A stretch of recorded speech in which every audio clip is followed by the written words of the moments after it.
What we get through faith, విశ్వాసం ద్వారా మనకు లభించేవి ఏమిటో కొన్ని సమయానుకూలంగా లేఖనాల్లో నుండి మనం జ్ఞాపకం చేసుకుందాం. అపోస్తుల కార్యాలు 15వ అధ్యాయము 9వ వచనాన్ని చదువుదాం. అపోస్తుల కార్యాలు 15వ అధ్యాయము 9వ వచనం. వారి హృదయములను విశ్వాసము వలన పవిత్రపరచి దేవునికి స్తోత్రం కలుగునుగాక. హల్లెలూయా, హల్లెలూయా. అక్కడ విశ్వాసం వలన ఏం చేస్తున్నాడంట? మనలను పవిత్రపరుస్తూ ఉన్నాడు. దేవునికి స్తోత్రం, హల్లెలూయా.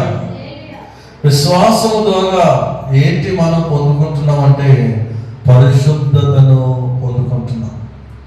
ఒక 2 అధ్యాయాలు వెనక్కి వెళ్ళి చూడండి. 10వ అధ్యాయము 43వ వచనాన్ని చదువుదాం. మొట్టమొదటిది 15:9. ఆయన యందు విశ్వాసముంచువాడెవడో వాడు ఆయన నామము మూలముగా పాప క్షమాపణ పొందునని ప్రవక్తలందరూ ఆయనను గురించి సాక్ష్యమిచ్చుచున్నారు. హల్లెలూయా. ఆయన యందు విశ్వాసం ఉంచడం ద్వారా మనకేం లభిస్తూ ఉంది అంటే పాప క్షమాపణ. మొట్టమొదటి రిఫరెన్స్ మనం చదివాం 15వ అధ్యాయం 9వ వచనంలో, విశ్వాసము వలన మనము పరిశుద్ధపరచబడుతూ ఉన్నాం, పవిత్రపరచబడుతూ ఉన్నాం. ఈ రాత్రి ఆయన సన్నిధిలో ఉన్నటువంటి మనం యేసుక్రీస్తునందు విశ్వాసం ఉంచుట ద్వారా, యేసుక్రీస్తును నమ్ముకొనుట ద్వారా, యేసుక్రీస్తును మన సొంత రక్షకునిగా స్వీకరించుట ద్వారా మనకేం కలుగుతూ ఉంది అంటే ఆ విశ్వాసం వలన మనకు పరిశుద్ధత కలుగుతూ ఉంది, పాప క్షమాపణ కలుగుతూ ఉంది. విశ్వాసం లేకపోతే ఆ పాప క్షమాపణ లేదు, ఆ పరిశుద్ధత లభించదు. క్రైస్తవ్యం అంటేనే విశ్వాసం మీద ఆధారపడి ఉంటుంది. కనుక ప్రతి ఒక్కరూ కూడా విశ్వాసం కలిగి ఉండాలి.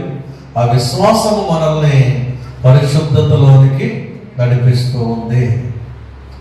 రెండవ మాట మనం చూద్దాం. విశ్వాసము ద్వారా మనకు లభించేది ఏంటని మనం చూస్తే రోమీయులకు రాసిన పత్రిక 5వ అధ్యాయం, రోమీయులకు రాసిన పత్రిక 5వ అధ్యాయం 1వ వచనం చదువుదాం. విశ్వాస మూలమున మనము నీతిమంతులముగా తీర్చబడి మన ప్రభు అయిన యేసుక్రీస్తు ద్వారా దేవునితో సమాధానము కలిగి ఉందము. దేవునికి స్తోత్రం. చాలా స్పష్టంగా లేఖనాలు తెలియజేస్తున్నాయి ఏంటంటే, కాబట్టి విశ్వాస మూలంగా మనము నీతిమంతులముగా తీర్చబడుతున్నాం. By faith we get righteousness. విశ్వాసము ద్వారా మనము నీతిమంతులముగా మనము తీర్చబడుతున్నప్పుడు దేవుడు అక్కడ ఆ పై వచనం అంటే 4వ అధ్యాయం ఆఖరి వచనం చదువు. ఆయన ఇప్పుడు ఎల్లుండి శుక్రవారపు దినములో గుడ్ ఫ్రైడే రోజున ఆయన మన అపరాధముల నిమిత్తము అప్పగింపబడి ఈస్టర్ దినాన మనం నీతిమంతులుగా తీర్చబడ్డానికి లేపబడెను. దేవునికి స్తోత్రం, హల్లెలూయా. మనందరి అపరాధముల నిమిత్తము ఆయన సిలువకు అప్పగించబడబోతున్నాడు. ఎల్లుండి ఆయనను సిలువకు అప్పగిస్తారు. ఆయన ఏ తప్పు చేయలేదు, ఆయన నోట ఏ కపటము లేదు, కానీ ఆయన సిలువకు అప్పగించబడుతున్నాడు. ఎందుకంటే మన అపరాధముల నిమిత్తం. ఈస్టర్ దినాన ఆయన తిరిగి లేచాడని పునరుత్థానాన్ని మనం జ్ఞాపకం చేసుకుంటాము. ఆయన ఎందుకు తిరిగి లేచాడు అంటే మనము నీతిమంతులుగా తీర్చబడుటకై లేపబడెను. దేవునికి స్తోత్రం. ఒకవేళ యేసుక్రీస్తు ఈ లోకంలోనికి ఎంతో మంది దేవుళ్ళు దేవతలుగా పిలువబడుతున్నవారు, మహానుభావులుగా పిలువబడుతున్నవారు ఎంతో మంది వచ్చారు. కానీ అందరి వల్లే మాటలు చెప్పి ఆయన కూడా మరణించి తిరిగి లేవకపోతే ఈరోజు మనం ఆయన సన్నిధిలో ఉండేవారు కాదు, మందిరాలు ఉండేవి కాదు, క్రైస్తవ్యము ఉండేది కాదు. ఆయన తిరిగి లేచాడు కాబట్టి, ఆయన తిరిగి లేచిన ద్వారా మనకి పాప క్షమాపణ దొరుకుతుంది. అంత మాత్రమే కాదు, మనం నీతిమంతులుగా తీర్చబడుతున్నాం. హల్లెలూయా. విశ్వాసము ద్వారా మనం నీతిమంతులుగా తీర్చబడుతున్నాం. దేవుని అందులే విశ్వాసం. ఆ విశ్వాసం ఎటువంటి విశ్వాసం అయి ఉండాలి అంటే, ఆయన మన కొరకు తన ప్రాణాన్ని పెట్టి మన పాపముల నిమిత్తం ఆయన అప్పగించబడి మరలా తిరిగి లేస్తున్నాడు అనేటువంటి విశ్వాసం. ఆ విశ్వాసం ద్వారా మనం నీతిమంతులుగా తీర్చబడుతూ ఉన్నాం. హల్లెలూయా. చూడండి, యోహాను సువార్త 3వ అధ్యాయం 16వ వచనం కంటత వాక్యం చెప్పండి.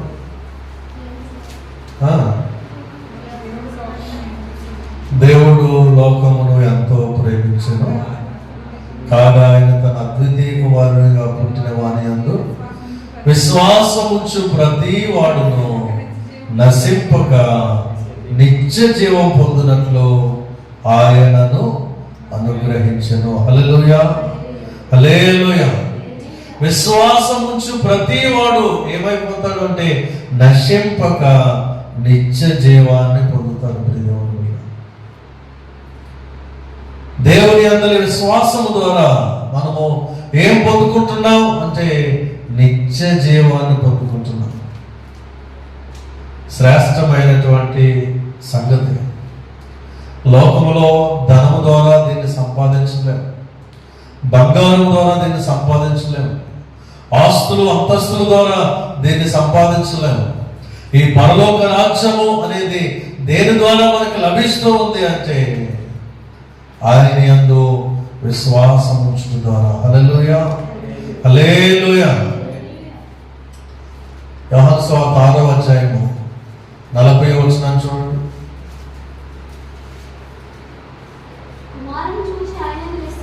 కుమారుని చూచి ఆయన యందు విశ్వాసం ఉంచు ప్రతి వాడును నిత్య జీవము పొందుటయే నా తండ్రి చిత్తము, అంత్య దినమున నేను వానిని లేపుదును. దేవునికి స్తోత్రం. విశ్వాసముంచు ప్రతి వాడు నిత్య జీవం పొందడమే దేవుని చిత్తం. ఎవరైతే లోకంలో ఆయనను విశ్వసిస్తున్నారో, నమ్ముతున్నారో వారికి మాత్రమే ఈ నిత్య జీవం. చాలా మంది లోకంలో ఉన్నారు కానీ వారిలో యేసుక్రీస్తు యెడల నమ్మకం లేదు, యేసుక్రీస్తునందు వారు విశ్వాసం ఉంచట్లేదు కనుక వారు ఏం కోల్పోతా ఉన్నారు అంటే నిత్య జీవాన్ని కోల్పోతున్నారు. 11వ అధ్యాయం యోహాను సువార్తలోనే 11వ అధ్యాయం 25వ వచనం. 11వ అధ్యాయం పునరుత్థానమును జీవమును నేనే, నా యందు విశ్వాసం ఉంచువాడు చనిపోయినను బ్రతుకును, బ్రతికి నా యందు విశ్వాసం ఉంచు ప్రతి వాడు ఎన్నటికీ చనిపోడు. దేవునికి స్తోత్రం. హల్లెలూయా. చాలా చిన్నదిగా మనకు కనబడుతూ ఉంది కానీ యేసుక్రీస్తు యొక్క రాకడలో మన విశ్వాసం యొక్క విలువేంటో మనకు అర్థమవుతుంది. ప్రియ దేవుని బిడ్డ, ఈరోజు ఆయన నమ్మండి, ఆయన విశ్వాసం ఉంచండి, రక్షణ పొందండి అని మన వీధుల్లో చెప్పేటువంటి ఈ చిన్న మాట, దాని యొక్క విలువ ఎప్పుడు మనకు తెలుస్తుంది అంటే ఆయన యొక్క రాకడలో మనకు అర్థమవుతుంది.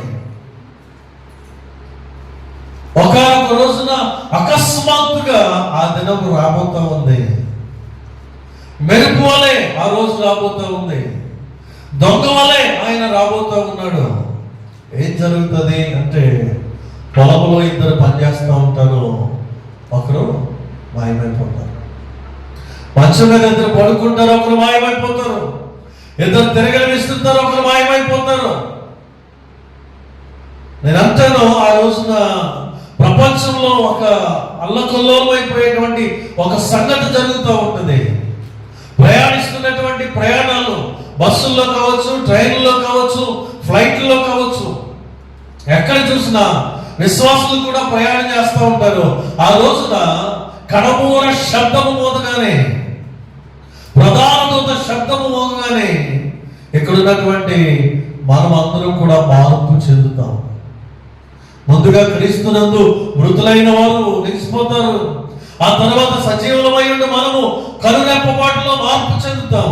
వెంటనే ఆ ప్రయాణాల్లో బస్సులో ఉన్నవారు బస్సులో నుండి ఎత్తబడతారు, ట్రైన్లో ఉన్నవారు ట్రైన్లో నుంచి ఎత్తబడతారు, ఫ్లైట్లో ఉన్నవారు ఫ్లైట్లో నుంచి ఎత్తబడతారు, డ్రైవింగ్ చేస్తున్నవారు డ్రైవింగ్ చేస్తున్న విడిచి వెళ్ళిపోతారు. ఏమైంది, నా పక్కన ఉన్న వాళ్ళు కనబడట్లేదు అనేటువంటి ఒక ఆందోళన ప్రజల్లో కనబడుతుంది. ఏంటి, బస్సులో సగం మంది ఏమైపోయారు, మాయమైపోయారు, ట్రైన్లో సగం మంది మాయమైపోయారు, ఫ్లైట్లో సగం మంది మాయమైపోయారు, ఊళ్ళో చాలా మంది కనబడట్లేదు, ఏంటి ఏంటి అని సాయంత్రానికి ఒక వర్తమానం వస్తుంది, ఒక న్యూస్ వస్తుంది, హెడ్లైన్స్ వస్తూ ఉంటాయి. ఈ భూమి మీద క్రైస్తవులందరూ కూడా ఎత్తబడ్డారు. దేవునికి స్తోత్రం, హల్లెలూయా.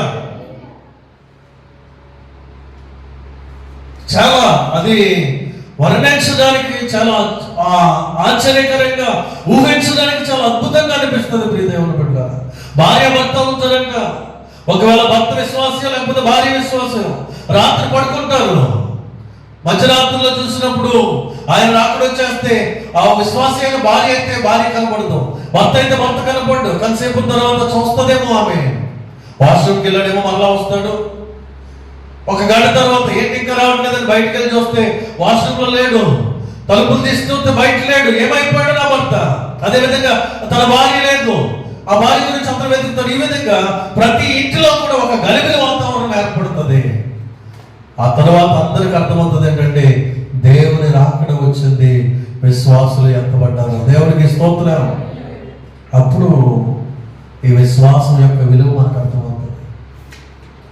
ఈ భూమి మీద ఉండిపై గుండెలు బాదుకుంటారు చూడండి, రోధిస్తూ ఉంటారు చూడండి, అంగలారుస్తూ ఉంటారు చూడండి, వారందరికీ అర్థమవుతుంది ఈ విశ్వాసం యొక్క విలువ ఎంత శ్రేష్టమైందో, ఈ విశ్వాసం ఇచ్చేటువంటి ఆ నిత్య జీవం ఎంత శ్రేష్టమైందో అప్పుడు అర్థమవుతుంది. ఈనాడు మనకు అర్థం కాదు. యేసుని నమ్ముకుంటే విశ్వాసం ద్వారా నిత్య జీవాన్ని పొందుతున్నాం అనే ఒక లైన్ మనకు చిన్నదిగా కనబడుతుంది. కానీ ఆ రోజున ఆ విశ్వాసం ఎంత గొప్పదో మనకు అర్థమవుతుంది.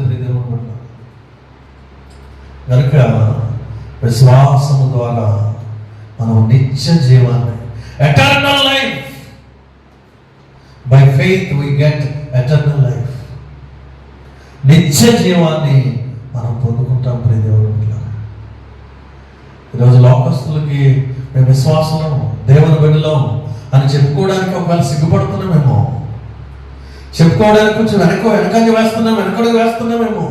కానీ ఆ విశ్వాసం ఆ రోజున నిన్ను ఉన్నతమైన స్థితిలోనికి తీసుకెళ్తుంది. హల్లెలూయా. శ్రేష్టమైన స్థానానికి తీసుకువెళ్తుంది. కనుగొప్ప పాటలో మన యొక్క మత్స్యమైనటువంటి శరీరం అమర్త్యతను ధరించుకుంటుంది, క్షయమైనటువంటి శరీరం అక్షయతను ధరించుకుంటుంది. మహిమ శరీరంగా మార్పు చెంది దేవుని యొద్దకు మనం ఎత్తబడతాం. దేవుని కనుక దేవుని యందు విశ్వాసం అనేది సాధారణమైంది కాదు. ఎన్నో సంవత్సరాల నుంచి విశ్వాసంగా ఉంటున్నారండి, రక్షించబడి బాప్తిసం తీసుకుని ఎన్నో సంవత్సరాలు అయిందండి అని నువ్వు లైట్ తీసుకుంటున్నావు. కానీ విశ్వాసము ఎంత శ్రేష్టమైందో, ఎంత శ్రేష్టమైందో నీకు అర్థమవుతుంది. ఆ రోజున విశ్వాసం లేకుండా దేవునికి ఇష్టలై ఉండుట అసాధ్యం. Without faith it's impossible to please God. విశ్వాసము లేకుండా దేవునికి ఇష్టలుగా ఉండలేము. కనుక మనం ప్రతిరోజు ఆయన యందు విశ్వాసం ఉంచాలి, ఆయన యందు నమ్మకాన్ని కలిగి ఉండాలి. ప్రియ దేవుని బిడ్డలారా, ఆ విశ్వాసం ద్వారా ఆయన మనకి నిత్య జీవాన్ని ఇస్తున్నాడు. ఆ నిత్య జీవం ఏం పెట్టినా మనం కొనలేనటువంటి విలువైనటువంటిది ఆయన మనకి ఉచితంగా ఇస్తా ఉన్నాడు. ఆ నిత్య జీవాన్ని ఉచితంగా ఇస్తున్నాడు కాబట్టి ఈరోజు దాని విలువ మానవుడికి అర్థం కావట్లేదు. మనకు ఒకవేళ కోట్లు ఉంటే ఫ్లైట్ కొనుక్కోవచ్చు, ఫ్లైట్ కొనుక్కుని ఆకాశంలో తిరగలుగుతాం, కానీ పరలోకానికి వెళ్ళలేము. దేవునికి స్తోత్రం. పరలోకానికి వెళ్ళాలంటే విశ్వాసం ఉండాలి. దేవునికి స్తోత్రం. హల్లెలూయా. కనుక విశ్వాసము అనున్నది చాలా చాలా ప్రాముఖ్యమైనది. ఈ విశ్వాసము ద్వారా మనం నిత్య జీవాన్ని పొందుకుంటున్నాం. పరిశుద్ధతను, నీతిని, నిత్య జీవాన్ని పొందుకుంటున్నాం. 4వ మాట చూద్దాం. ఎఫెసీయులకు రాసిన పత్రిక 2వ అధ్యాయము 8వ వచనం. ఎఫెసీయులకు రాసిన పత్రిక 2వ అధ్యాయము 8వ వచనం.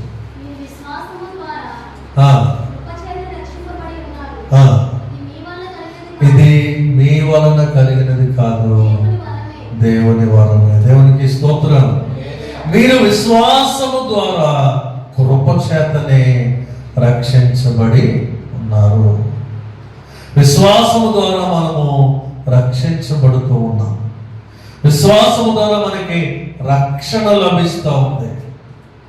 విశ్వాసం ద్వారా రక్షణ లభిస్తుంది అంటే అక్కడికి మనం ఏదైనా ఆ యొక్క విశ్వాసం మనలో అంత పరిపూర్ణంగా ఉందా, మనం అంత యోగ్యులమా అంటే ఆ విశ్వాసం ద్వారా రక్షణ వస్తుంది, కానీ అది మన వల్ల కాదంట, దేవుని వరం. దేవుడే మనకి వరం ఇస్తున్నాడు. విశ్వాసం ద్వారా కృప చేత, కృప, దేవుని కృప. ఈ కృప అనేది ఏ యోగ్యత లేనటువంటి మనలను యోగ్యులుగా చేసినటువంటి కృప, ఏ అర్హత లేనటువంటి మనలను అర్హులుగా చేసినటువంటి కృప. ఆ దేవుని యొక్క కృప మనలో చెప్పుకోవడానికి, దేవుని ఎదుట జీవించడానికి ఏ యోగ్యత లేదు మనకి. 2వ అధ్యాయం 1వ వచనంలో చూస్తాం మన స్థితి ఎలా ఉంది. అపరాధముల చేతను, పాపముల చేతను చచ్చిన వారి వల్లే ఉన్నాం. మనలో ఏ మంచితనం లేదు, మనలో ఏ గొప్పతనం లేదు, మనలో ఏ కోసానికి కూడా పరిశుద్ధత లేదు, నీతి లేదు, న్యాయం లేదు. మనందరం అపరాధులం, పాపులం. దేవుని కృప, దేవుని కృప చేత విశ్వాసము ద్వారా మనము రక్షించబడుతూ ఉన్నాం. హల్లెలూయా, హల్లెలూయా. చూడండి ఏమని విశ్వసించాలో మనం. రోమీయులకు రాసిన పత్రిక 10వ అధ్యాయము 9వ వచనం. రోమీయులకు రాసిన పత్రిక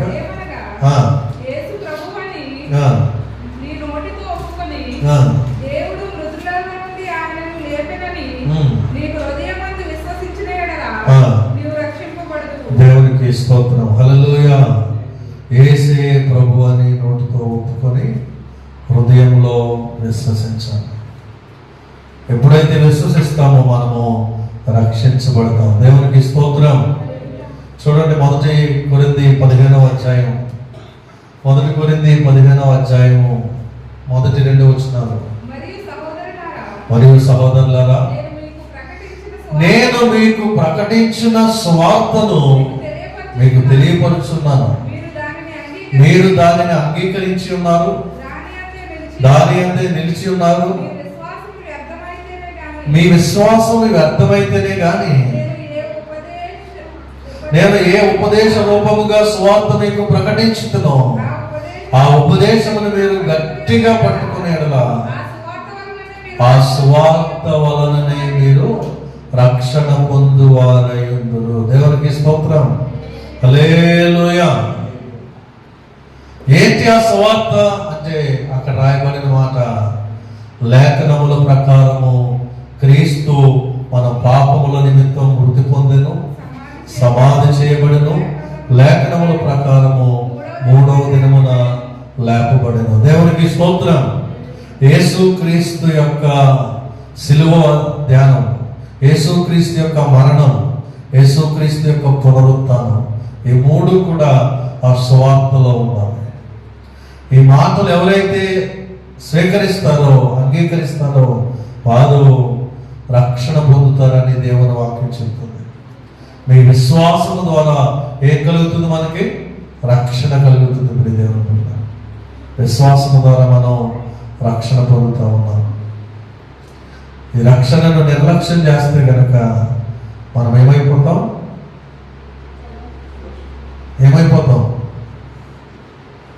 అయ్యో, వాక్యం గుర్తులేదా? అయితే హెబ్రీయులకు రాసిన పత్రికలోకి రండి. హెబ్రీయులకు రాసిన పత్రిక 2వ అధ్యాయం 3వ వచనం.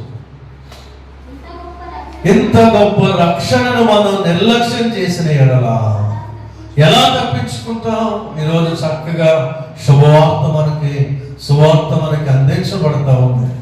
యేసుక్రీస్తు నీ పాపాల కోసం చనిపోయాడు, నీ పాపాల కోసం మరణించి సమాధి చేయబడ్డాడు, 3వ దినమున మృత్యుంజయుడిగా తిరిగి లేచాడు అనేటువంటి ఈ సువార్త మనకి వినిపిస్తున్నప్పుడు ఆయనను విశ్వసించకపోతే రక్షణ పొందాం.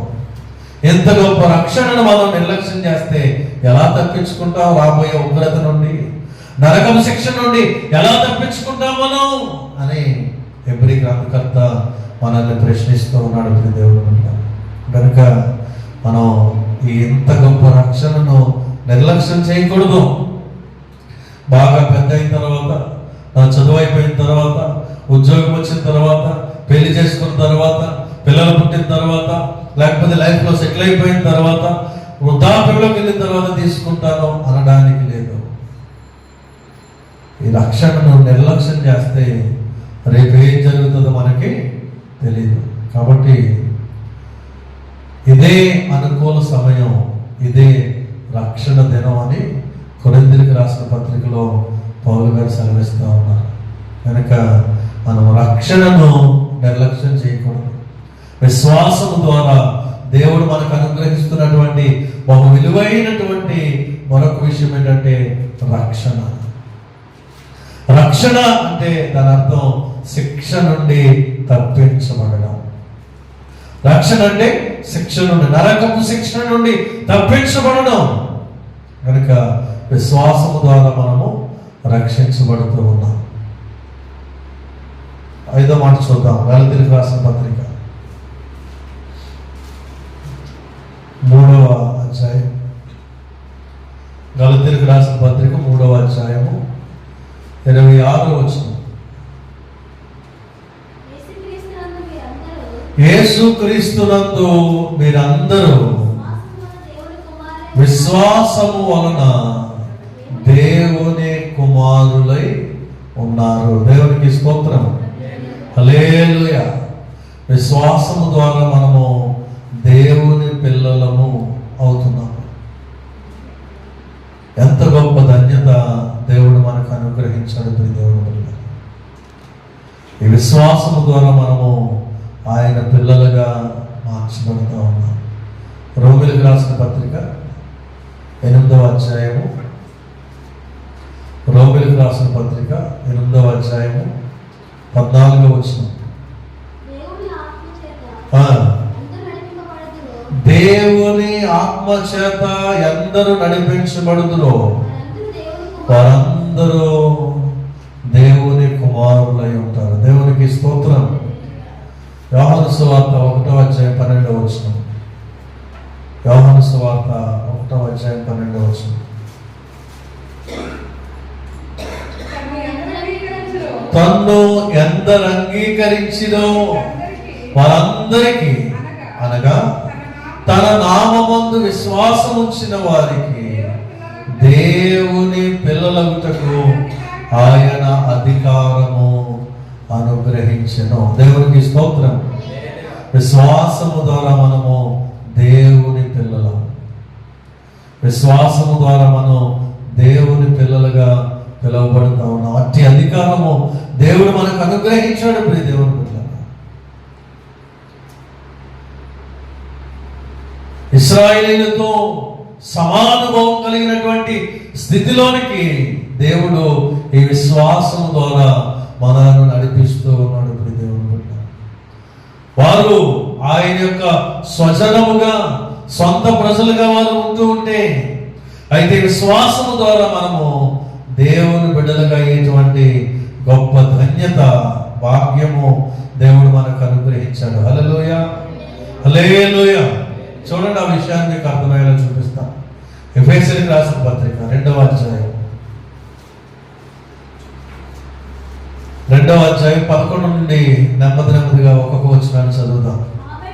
కాబట్టి మునుపు శరీర విషయములో అన్యజనులై ఉన్న మనందరం కూడా శరీరమందు చేతితో చేయబడిన సున్నతి గలవారనబడిన వారి చేత సున్నతి లేని వారనబడిన మీరు ఆ కాలమందు ఇశ్రాయేలుతో సహపౌరులు కాక పరదేశులను, వాగ్దాన నిబంధనలు లేని పరజనులను, నిరీక్షణ లేని వారును, లోకమందు దేవుడు లేని వారునై ఉండి క్రీస్తుకు దూరస్తులై ఉంటుందని మీరు జ్ఞాపకం చేసుకుని. చాలండి. మన యొక్క పూర్వపు స్థితి, రక్షణలోనికి రాకముందు, యేసుక్రీస్తునందు విశ్వాసం ఉంచక ముందు, ఆయనను నమ్ముకొనక ముందు మన పరిస్థితి ఎలా ఉండేది అంటే, ఆ కాలమందు మనము ఇశ్రాయేలీలతో సహపౌరులము కాదు. వారు మాత్రమే వాగ్దాన పుత్రులు, వారు మాత్రమే దేవుని సొత్తు అయినటువంటి ప్రజలు. అయితే వారితో సహపౌరులం కాదు. మనం ఎలా ఉండేవారు? పరదేశులు, మనం అన్యులుగా ఉండేవారు. వాగ్దాన నిబంధనలు లేని పరజనులం, మనకి ఏ వాగ్దానం కూడా లేదు. నిరీక్షణ లేని వారు, మనకి ఎటువంటి నిరీక్షణ కూడా లేదు. రక్షణ పొందకముందు, విశ్వాసులం కాకముందు మనకి ఏ నిరీక్షణ లేదు. లోకమందు దేవుడు లేని వారునై ఉన్నాం. ఏ దేవుడికి పడితే ఎవరికి నచ్చిన దేవుడిని వారిని పూజించుకుంటూ మనం దేవుడి లేని ప్రజలుగా ఉన్నాం.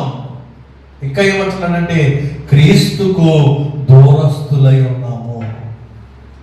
ఇదంతా మన పూర్వపు స్థితి.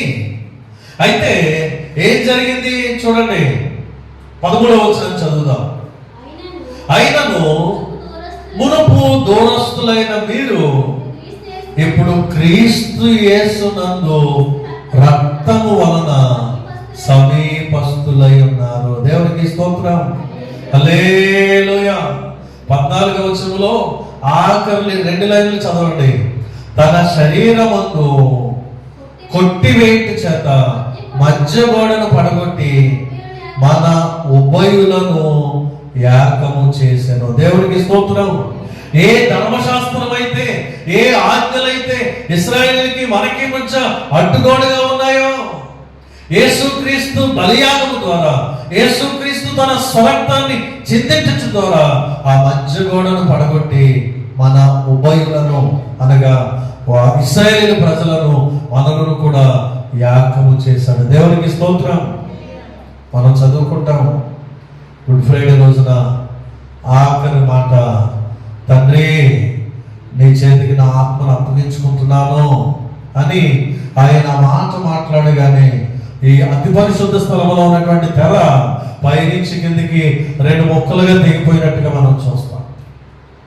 అంటే ఏ అడ్డుగోడైతే అతి పరిశుద్ధ స్థలంలోనికి దేవుని దగ్గరికి నేరుగా వెళ్ళేటువంటి అవకాశం లేకుండా అడ్డుగా ఉందో మనకి, యేసుక్రీస్తు మరణము ద్వారా, యేసుక్రీస్తు శిలువ బలియాగం ద్వారా దేవుడు మనం నేరుగా దేవుని సన్నిధికి వెళ్ళడానికి, నేరుగా అబ్బా తండ్రి అని పిలిచేటువంటి గొప్ప ధన్యతను, భాగ్యాన్ని దేవుడు మనకు అనుగ్రహిస్తున్నాడు. హల్లెలూయా. ఆయన మనలను ఉభయులను యాకము చేశాడు.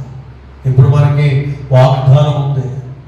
ఇదిగో నేను స్థలంలో మీరు ఉండలాగున నేను వెళ్ళి మీ కొరకు స్థలం సిద్ధపరుస్తాను, నేను మళ్ళా వచ్చి మిమ్మల్ని తీసుకెళ్తాను అని ఒక వాగ్దానం. యోహాను సువార్త 14వ అధ్యాయం 1-2 వచనాల్లో, కలవరపడవద్దు, దేవుని యందు విశ్వాసం ఉంచున్నారు, నా యందు విశ్వాసం ఉంచండి. నా తండ్రి ఇంట అనేక నివాసాలు గలవు, లేని ఎడల మీతో చెప్తాను, స్థలము సిద్ధపరచ వెళ్ళుచున్నాను. నేను వెళ్ళి మీకు స్థలము సిద్ధపరచని ఎడల నేనుండు స్థలములో మీరు కూడా ఉండులాగున మరలా వచ్చి మిమ్మల్ని తీసుకుని వెళ్తాను. హల్లెలూయా. ఇప్పుడు మనకు ఒక వాగ్దానం ఉంది, ఇప్పుడు మనకు ఒక నిరీక్షణ ఉంది. ఏంటా శుభప్రదమైన నిరీక్షణ? ఇప్పుడు చనిపోయినా నేను పరలోకం వెళ్తాను, యేసయ్య ఇప్పుడు వచ్చిన ఎత్తబడే గుంపులో నేను ఉంటాను. ఈ శుభప్రదమైన నిరీక్షణ మనకి ఎలా వస్తుంది అంటే యేసుక్రీస్తునందలి విశ్వాసము ద్వారా. యేసుక్రీస్తునందలి విశ్వాసము ద్వారా దేవుని పిల్లలమవుతూ ఉన్నాం. మనం దేవుని పిల్లలమవుతున్నాం. చివరిగా నా మాటలు ముగింపులోకి తీసుకొస్తాను. రోమీయులకు రాసిన పత్రిక 5వ అధ్యాయము 2వ వచనం. విశ్వాసము ద్వారా ఇంకా ఏం జరుగుతుంది? మరియు ఆయన ద్వారా మనము విశ్వాసము వలన ఈ కృపయందు ప్రవేశము గలవారమై అందులో నిలిచి ఉండి దేవుని మహిమను గూర్చిన నిరీక్షణను బట్టి అతిశయపడుచున్నాము. దేవునికి స్తోత్రం. హల్లెలూయా. దేవుని కృపలో మనము ప్రవేశిస్తూ ఉన్నాము విశ్వాసం ద్వారా.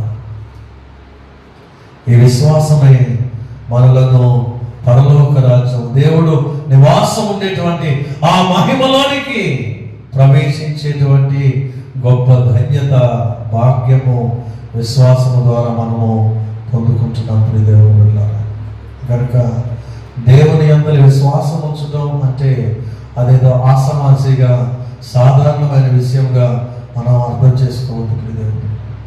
అది ఎంత శ్రేష్టమైందో, ఆ విశ్వాసం ద్వారా ఎన్ని ఆశీర్వాదాలు, దీవెనలు, మేలు మనం పొందుకోబోతున్నామో ఈ మాటలు బట్టి మనం అర్థం చేసుకోవాలి. విశ్వాసం ద్వారా మన పాపాలు క్షమించబడుతున్నాయి, మనం పరిశుద్ధపరచబడుతూ ఉన్నాం. విశ్వాసం ద్వారా నీతిమంతులు అవుతున్నాం. విశ్వాసం ద్వారా నిత్య జీవాన్ని పొందుకుంటున్నాం. విశ్వాసం ద్వారా రక్షణ పొందుకుంటున్నాం. విశ్వాసం ద్వారా దేవుని పిల్లలు అవుతున్నాం. విశ్వాసము ద్వారా ఆయన మహిమలో, కృపలో ప్రవేశిస్తూ ఉన్నాం. దేవునికి స్తోత్రం. అట్టి ధన్యత, అటువంటి విశ్వాసము కడవరకు పరిశుద్ధాత్ముడు మనలో విశ్వాసంలో స్థిరపరిచి, బలపరిచి నడిపించునుగాక.